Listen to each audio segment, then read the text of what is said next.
Sir నమస్తే. నమస్తే. గత 9 నెలల నుంచి వస్తున్నారు మీరు. జరుగుతున్న పరిణామాలు, కేసులు, ల్యాండ్ శాండ్ మైన్ కాదేది అనర్హం అన్నట్టు అన్నిట్లో కేసులు బయటకు వస్తున్నాయి. పైగా జగన్మోహన్ రెడ్డి వ్యవస్థలను బ్లాక్మెయిల్ చేయటం, కాకాని గోవర్ధన్ రెడ్డి విచారణ రాకుండా తప్పిస్తారటం, నిన్న కసిరెడ్డి రాజశేఖర రెడ్డి హైకోర్టు చెప్పినా సహకరించిపోవటం, అసలు ఉన్నాడా లేడా అనేది తెలియని పరిస్థితి, ఉంటే ఇండియాలో ఉండుంటాడా, వీటన్నిటి మీద మీ విశ్లేషణ ఏంటి సార్? రామబ్రహ్మం గారు, ఇక్కడ మనం కనుక ఒకటి గమనిస్తే 5 సంవత్సరాలు 2019, 2024 భారతదేశ చరిత్రలో ఆంధ్ర రాష్ట్రానికి సంబంధించిన ఒక ప్రత్యేకమైనటువంటి 5 సంవత్సరాల కాలం ఇది.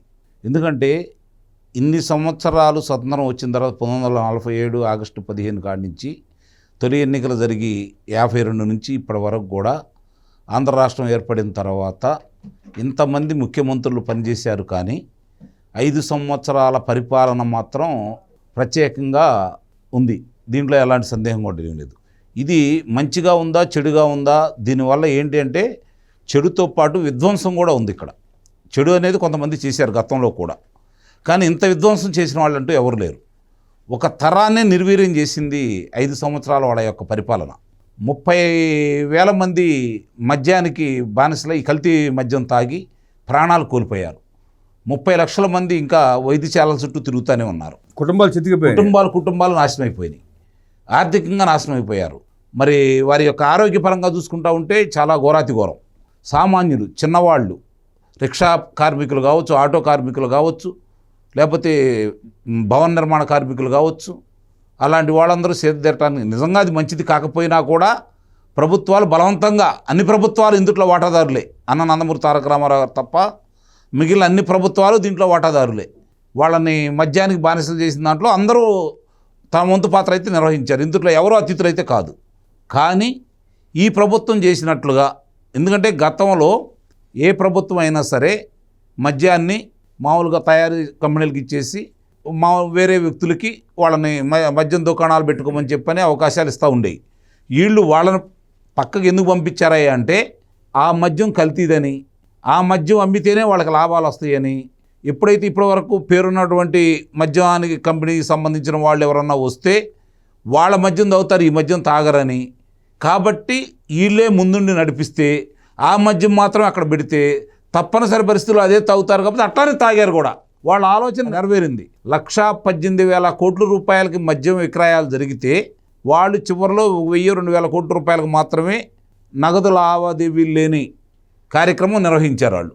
మిగిలిన అన్నీ కూడా నగదుతోటే వాళ్ళు నిర్వహించడం కూడా జరిగింది. ఇది కూడా ఒక కుంభకోణంగా ఇప్పుడు స్వయాన లావు శ్రీకృష్ణదేవరాయలు గారు, తెలుగుదేశం పార్టీ లోక్సభ పక్ష నాయకుడు, ఆయన స్పష్టంగా లోక్సభలో వివరించేసి వివరాలు మళ్ళీ కేంద్ర హోంశాఖ మంత్రి గారికి చెప్పడం కూడా జరిగింది.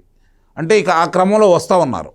ఆ వచ్చే క్రమంలో ఇప్పుడు మీరు చెప్పినట్టు కసిరెడ్డి రాజశేఖర రెడ్డి ఈరోజు 3 పర్యాయాలు న్యాయస్థానం చెప్పినా కూడా వాళ్ళు రాకుండా, మరి వాళ్ళు ఎక్కడున్నారో కూడా అర్థం కాని పరిస్థితి. న్యాయస్థానానికో లేకపోతే పోలీసులకో వాళ్ళు సహకరించే పరిస్థితి లేదు. మొట్టమొదటి నుంచి చూస్తూనే ఉన్నాం. చాలామంది అట్లానే ఉన్నారు. న్యాయస్థానాలు కొంతమందికి వెలుసుబాటు కలగజేస్తున్నాయి, మిగిలిన వాళ్ళు దాన్ని తప్పించుకొని తిరుగుతూనే ఉన్నారు.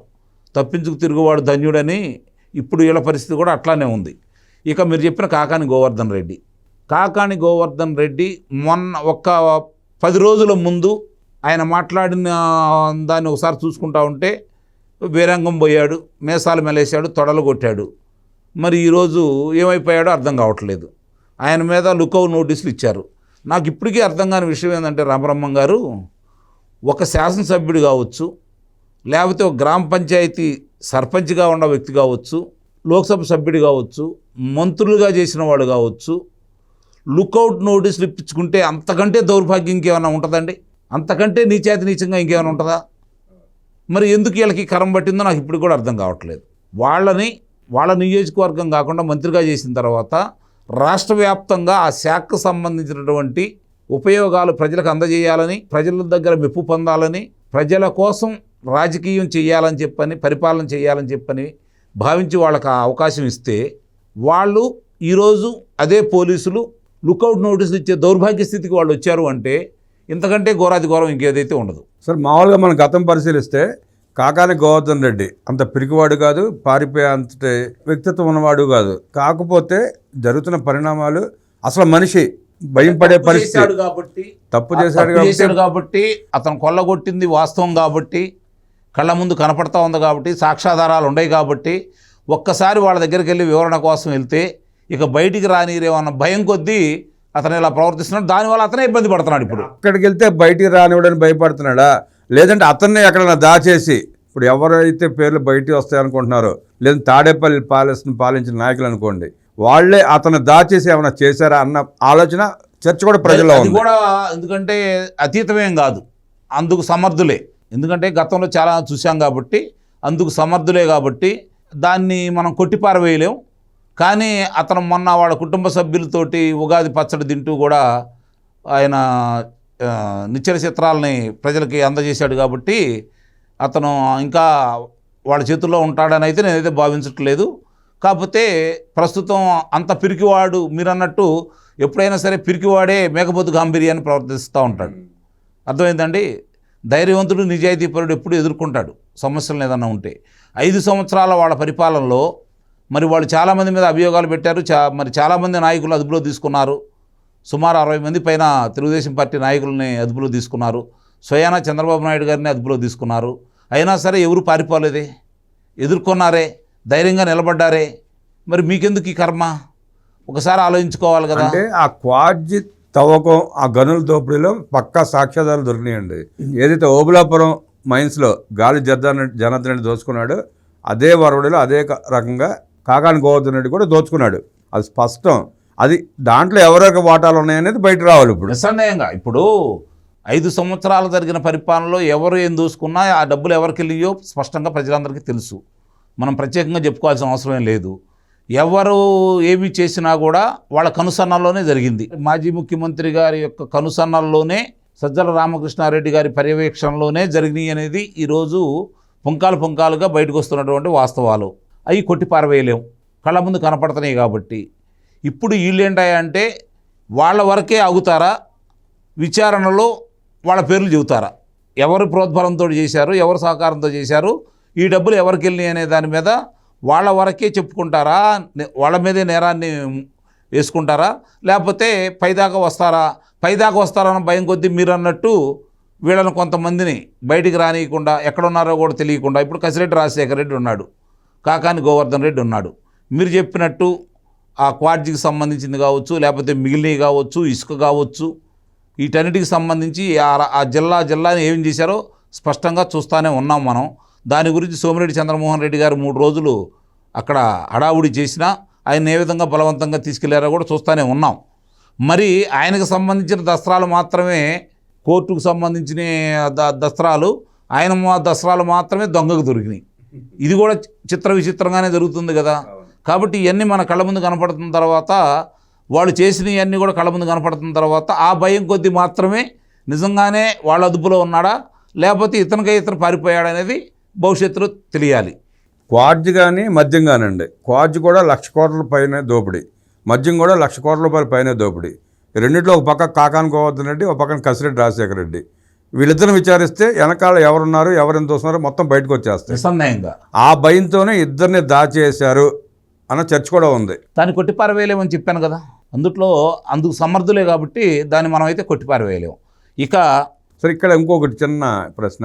50,000 రూపాయలు మనం క్యారీ చేస్తేనే రైల్వే స్టేషన్లో ఒప్పుకోరు, పోలీసులు పట్టుకుంటే అరెస్ట్ చేస్తారు. ఇన్ని తతంగాలు ఉన్నాయి.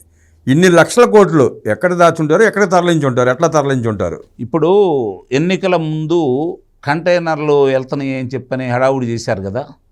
దక్షిణాఫ్రికాకి వెళ్ళినాయా, ఇంకో దానికి వెళ్ళినాయా అని చెప్పని అప్పుడు మాట్లాడుకుంటూ ఉన్నారు కదా.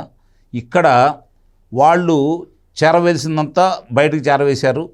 రెండోది, సముద్రం మధ్యలో కూడా పెట్టారనే అనుమానం కూడా ఉంది, షిప్పుల్లో పెట్టారనే అనుమానం కూడా ఉంది. మరి ఇవన్నీ కూడా విచారణలో అన్నీ బయటికి రావు. కాకపోతే ఒకటి మాత్రం నిజం, దోచిన ధనాన్ని దాచుకున్నారు విదేశాల్లో, అందుట్లో ఎలాంటి సందేహం కూడా ఏం లేదు. ఇవాళ చాలా విచిత్రంగా అయిన విషయం ఏంటంటే, ఇన్ని నేర పరిశోధన విభాగాల మధ్య నుంచి వాళ్ళు ఆ ధనాన్ని విదేశాలకు తరలిస్తున్నారు అంటే అధికారులు సహకరించాలా, నేవీ అధికారులు సహకరించాలా, రాజమార్గంగా వెళ్ళే దాని గురించి వ్యవస్థలను సహకరిస్తేనే కుదురుతుంది. వ్యవస్థలన్నీ ఇవన్నీ సహకరిస్తేనే కదా బయటకు వెళ్తుంది. కాబట్టి వీళ్ళు అధికారంలో పైన ఉండేవాళ్ళు కావచ్చు, అధికారంలో ఇక్కడ ఉండేవాళ్ళు కావచ్చు, ఒకరికొకరైతే సహకరించుకుంటున్నారు అనేది మాత్రం వాస్తవం. ఎందుకంటే అందరూ దాంట్లో పాత్రదారులు ఉన్నారు కదా, ఇందులో ఒక పార్టీ అతీతం అనేది కాదు కదా. కాబట్టి ఇప్పుడు రాష్ట్రంలో జరిగినటువంటిది 3 లక్షల పైన, అంటే కేంద్రం నుంచి వచ్చిన నిధులు కావచ్చు, కేంద్రం నుంచి వచ్చినట్టు తీసుకున్నటువంటి అప్పులు కావచ్చు, మనకున్నటువంటి ఆస్తులు తాకట్టు పెట్టి తీసుకున్నవి కావచ్చు, 3 లక్షల కోట్ల రూపాయలు లెక్క తేలాలని చెప్పని ఈ కూటమి ప్రభుత్వం చెప్తా ఉంది. కాబట్టి ఈ 3 లక్షల కోట్లతో పాటు నాకు తెలిసి మీరన్నట్టు ఇసుకలో కావచ్చు, మద్యంలో కావచ్చు, లేదంటే ఈ గనులకు కావచ్చు, భూముల్ని స్వాధీనం చేసుకున్న ఆస్తులు కావచ్చు, పరిశ్రమలను బెదిరించి తీసుకున్నటువంటి ధనం కావచ్చు, ఇంకా 7-8 లక్షల కోట్ల రూపాయలు అయితే నిస్సందేహంగా ఉంటుంది. సుమారుగా 12 లక్షల కోట్లు తేలిందండి. అదే నిస్సందేహంగా ఉంటుంది. మరి ఇవన్నీ అయితే ఇక్కడైతే పెట్టుకోరు, అందుట్లో అనుమానమే లేదు. అది బయటికి పంపించారు. వాళ్ళకి మీరు అన్నట్టు కొన్ని వ్యవస్థలు సహకరిస్తున్నందువల్ల జరుగుతున్నటువంటి విషయాలు. అయినా సరే ఇప్పుడు కూడా ఈ ప్రభుత్వం వచ్చి ఈ రోజుకి 303 రోజులు అవుతున్న సందర్భంలో కూడా ఇంకా వాళ్ళు మేసాలు మెలేసి తొడలు కొడుతూ జగన్మోహన్ రెడ్డి, ఆ విధంగా మాజీ ముఖ్యమంత్రి గారు జగన్మోహన్ రెడ్డి గారు అంత విచ్చలవిడిగా మాట్లాడుతున్నాడు. వాళ్ళకు సంబంధించినటువంటి మంత్రులు కావచ్చు, శాసనసభ్యులు కావచ్చు, ఈరోజు కూడా అట్లానే మాట్లాడుతున్నారు. అంటే ఈ ప్రభుత్వం ఏం చెబుతుంది? మేము న్యాయబద్ధంగా వెళ్తున్నాం, ధర్మబద్ధంగా వెళ్తున్నాం, చట్టం తన పని చేసుకుపోతుంది, ఎవరిని వదిలిపెట్టమని చెప్పని వీళ్ళు ఎంత చెప్పుతున్నా వీళ్ళ అలసత్వం, వీళ్ళ యొక్క చూచి చూడకుండా వదిలేస్తున్న తత్వం, కొంతమంది ఇందుట్లో పెద్దలు, ఈ కూటమి పెద్దలు వాళ్ళని కాపాడుతున్నారు అనే మాట మాత్రం నిస్సందేహంగా వాస్తవం. రామబ్రహ్మం గారు, అంటే ఆ కేసులు మొత్తం చూడాల్సింది కేంద్ర ప్రభుత్వం కదా, రాష్ట్ర ప్రభుత్వం. కేంద్ర ప్రభుత్వం చూసేది కేంద్ర ప్రభుత్వం చూస్తుంది. రాష్ట్ర ప్రభుత్వం ఏం చేస్తుంది? రాష్ట్ర ప్రభుత్వం కూటమిలో వాళ్ళు ఏం చేస్తున్నారు? ఇప్పుడు మీరు చెప్పారండి, ఇవన్నీ బయటకు వచ్చినాయి. ఇసుక కుంభకోణం బయటకు వచ్చేసింది, మద్యం గురించి బయటకు వచ్చేసింది. సరే, దాని విచారణ జరుగుతుందని తీసేద్దాం. మరి బియ్యం సంగతి ఏంటండి? కళ్ళ ముందు కనపడుతున్నాయి కదా. పెద్దిరెడ్డి రామచంద్రారెడ్డి యొక్క భూ కబ్జాలకు సంబంధించింది ఏందండి? అన్ని సిట్ వేశారు, కేసులు రెడీ అవుతాయి, కళ్ళ ముందు కనపడతానే ఉంది కదా. మరి ఈరోజు ఇవన్నీ కళ్ళ ముందు కనపడతా ఉంటే వాళ్ళకి సంబంధించిన ఆధారాలను ఇప్పుడు పేరుని నాని ఉన్నాడండి, ఉదాహరణకు చెప్తాను. పేరుని నాని అనే అతను బియ్యం 1,72,00,000 రూపాయలు బియ్యాన్ని మాయం చేశాడని చెప్పని, మేమే చేసామని చెప్పని అతను డబ్బులు కట్టాడంటే తప్పు ఒప్పుకున్నట్టే కదా. ఒప్పుకున్నట్టు 1,72,00,000 రూపాయలు కట్టాడు. వాళ్ళు 3,44,00,000 కట్టమన్నారు, మిగిలిన డబ్బులు కట్టలేదు. వాళ్ళ నిబంధనల ప్రకారం అలా గనక ఏదన్నా తప్పుడు పనులు చేస్తే 10 వాళ్ళ దగ్గర నుంచి వసూలు చేయొచ్చు కదా. అతని మీద ఎందుకు ఇప్పటి వరకు కూడా దాని గురించి ఎందుకు పట్టించుకోవట్లేదు? ఏమైపోయింది? ఇలాంటివన్నీ చూసిన తర్వాత, కళ్ళ ముందు కనపడుతున్న తర్వాత రిషికొండ గురించి చూసుకుందాం మనం. ఆడుదాం ఆంధ్ర గురించి చూసుకుందాం. మరి రోజా గారికి ఈరోజు వరకు ఎలాంటి తాకీదులు ఎందుకు ఇవ్వట్లేదండి? ఎన్నాళ్ళు పట్టిద్దండి ఏ విషయాలన్నా బయటికి తీసుకురావడానికి? కాబట్టి ఇలాంటి దాన్ని చేస్తున్నందువల్ల నిస్సందేహంగా కూటమి మీద ప్రజలు ఏ విధంగా చర్చించుకుంటున్నారో నేను మాట్లాడుతున్నాను. ప్రజల గొంతుక నేను వినిపిస్తున్నాను. కళ్ళ ముందు కనపడుతున్నాయి. కనపడింది కాకుండా ఈరోజు కొంతమంది వాళ్ళకు సహకరించడమే కాకుండా అదే బాటలో కూడా కొంతమంది వెళ్తున్నారు. దీన్ని అరికట్టాల్సిన బాధ్యత ఈ కూటమి మీద ఉందా లేదా? ఎన్నో ఆశలతోటి అతను చేసిన అరాచకానికి సంబంధించి 11 స్థానాలకే పరిమితం చేసి మీకు పట్టం కట్టిన ఈ ప్రజలు, వాళ్ళ ఆకాంక్షలు, వాళ్ళ కోరికలన్నీ తీర్చలేము మనం. ప్రజల కోరికలు ఏ ప్రభుత్వం కూడా తీర్చలేదు, అందుట్లో ఎలాంటి సందేహం కూడా ఏమి లేదు. కానీ కళ్ళ ముందు కనపడుతున్న దాని మీద చర్యలు కావాలి కదా. సుమారుగా 700 కేసులు నడుస్తాయని సిట్ వేశారు. ఇప్పుడు సిఐడి అనేది లిమిటెడ్ వ్యవస్థ అండి. అది 1000 మంది ఉంటారనుకోండి, 20 కేసులు నడుస్తాను. ఇప్పుడు విచారణ జరుగుతుంది, ఫైల్స్ పుటప్ చేయాలా, సేకరణ చేయాలా. ఒక్కొక్క సిట్కి 10 మందిని 20 మందిని వేసుకున్నా అక్కడ సరిపోతుంది సిబ్బంది. ఇప్పుడు మీరు కొత్తగా చెప్పే కేసులన్నీ చేయాలంటే ఇంకా రిక్రూట్మెంట్ చేసుకోవాలి, లేదంటే ఉన్న డిపార్ట్మెంట్ నుంచి కొత్తలను తీసుకొచ్చి వ్యవస్థను ఏర్పాటు చేసుకోవాలి. అది కాదండి, వంశీ అనుచరుడు కోటేశ్వరరావు అనే ఆయన నేపాల్లో ఉన్నాడు అని చెప్పని పత్రికకి చెప్పింది ఎవరు? అంటే ఈ వ్యవస్థలో మీరు సరి చేయట్లేదని అర్థమే కదా. దాన్ని బట్టి డిపార్ట్మెంట్లో ఎవరు లీకేజ్ ఉంటారు, ఇస్తున్నారు కదా. మరి ఇది సరి చేసుకోవాలి కదా. ఇప్పుడు మీరు అన్నదానికి నేను ముక్తాయింపు చెప్తాను. ఈరోజు సత్యవర్ధన్ అనే కుర్రాడిని కిడ్నాప్ చేశారన్న ఉదంతంలో ఒక్కరోజు ఏం జరిగిందో తెలుసుకొని అతను పట్టుకొని తీసుకొని వచ్చారు కదా. బయటికి తీసుకొచ్చారా లేదా?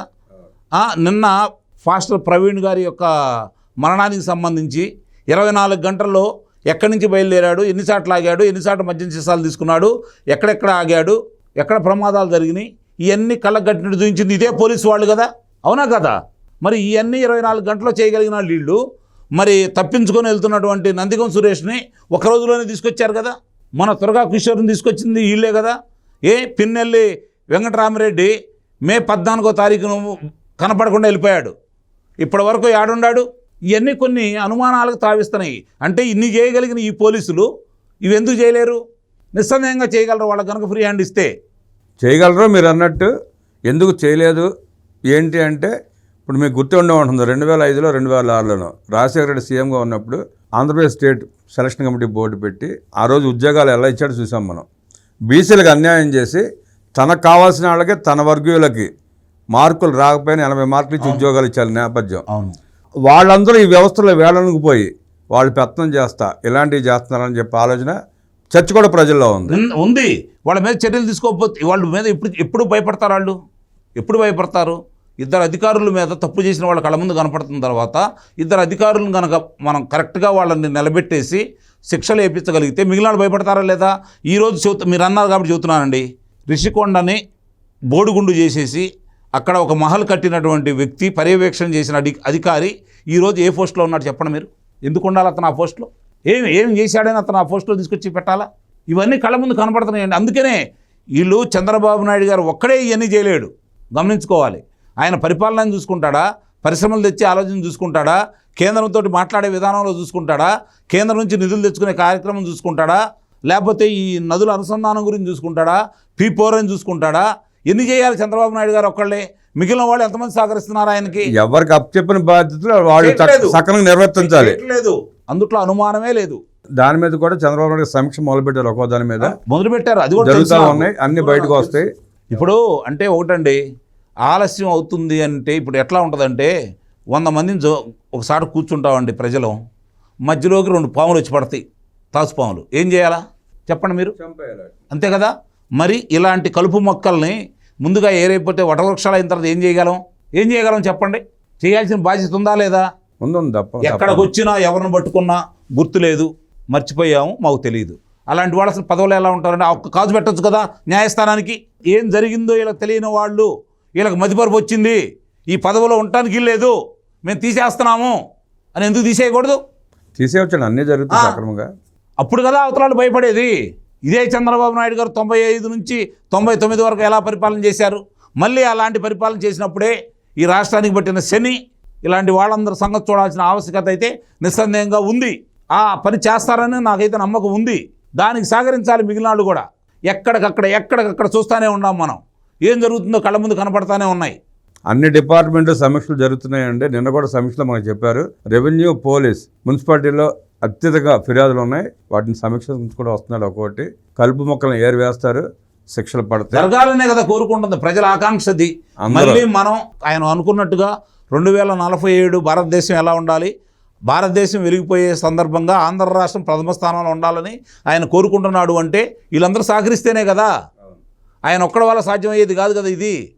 కాబట్టి ఈ కలుపు మొక్కలను తీసేయాలా, అప్పుడే పంట ఏపుగా వస్తుంది. ఒక రైతు బిడ్డగా చెబుతున్నాను నేను. ఇప్పుడు మనం కలుపు మొక్కలే కాదు, క్రిమిసంహారక మందులు ఎందుకు వాడుతున్నారు? పురుగులను చంపాలనే కదా. పురుగులకు మనకి ఉన్న వైరం ఏంటి? పంట నాశనం చేస్తున్నాయనే కదా. మరి వీళ్ళు ఇప్పుడు ఈ ప్రజలను నాశనం చేస్తున్నారనే కదా ఇలాంటి వాళ్ళని నిస్సందేహంగా పక్కన పెట్టాలి కదా. పంట వేశాడైనా మొలకెత్తింది, కలుపు పట్టే దశకు వచ్చినప్పుడు తప్పకుండా ప్రక్షాళన చేస్తాడు, అనుమానం లేదు. ఆ నమ్మకం ఉంది, మీకు ఉంది, నాకుంది, ప్రజలకు కూడా ఉంది. అనేక విషయాలు మనతో పంచుకున్న అంకమరావుకి ధన్యవాదాలు చెప్తూ నమస్కారం.